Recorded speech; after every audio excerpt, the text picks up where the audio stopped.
Crozer-Chester Medical and Springfield Hospital can be abandoned if they're not sold. In the Philadelphia area, a new type of auto theft is emerging. These citizens are among those spending the most on groceries. Also, they quacked the case. I'm Claudia Dimuro, and you're listening to Today in PA.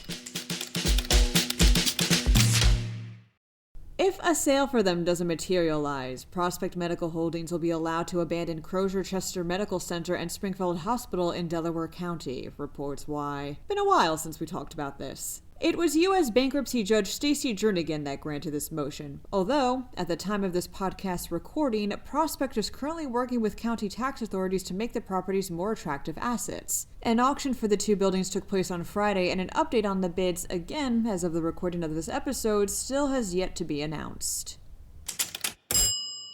Cops in the Philadelphia area want drivers to be wary of an emerging new type of auto theft, reports the Philadelphia Inquirer. It's a theft during which thieves copy or even redirect the signal emitted from key fobs to unlock and start push-to-start cars. And it's not just in the Philly area either. Police departments nationwide have reported a rise in such theft recently. Philly cops are planning on launching a public awareness campaign on this issue next month. In the meantime, it's highly suggested people with these kinds of cars purchase anti-theft tools like steering wheel locks and those specific to key fob cloning, like an OBD lock that prevents access to the diagnostics port.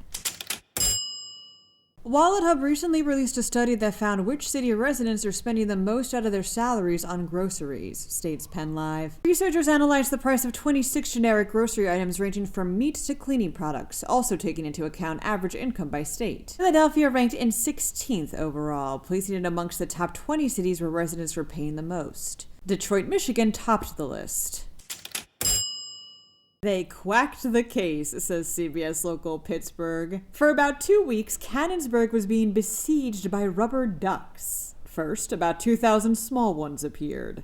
Then, 2,000 medium-sized ones. Finally, it all came to a head when about a dozen 14-foot tall ducks appeared looming on rooftops on Thursday. Not too long after, someone took responsibility. Grandpa Joe's Candy Shop. Founder and president Christopher J. Beers admitted that he and his crew would get up in the wee hours of the morning to pull this stunt off. It was an expensive marketing campaign, but worth it. Says he, quote, "Look at all the smiles we've had in the community." That wraps up today's episode. Also, last week I mentioned how that historical site, the Tavern north of Marietta, was open for viewings on the 15th and 17th. I was informed by the school excavating the site that the article sourced was incorrect and that the viewing was for the press only, not the public. And with that, for even more news, check out PennLive.com. Also, please don't forget to rate this podcast wherever you may listen to it and to share it around with your family and friends. Thanks in advance, and of course, thanks very much for listening.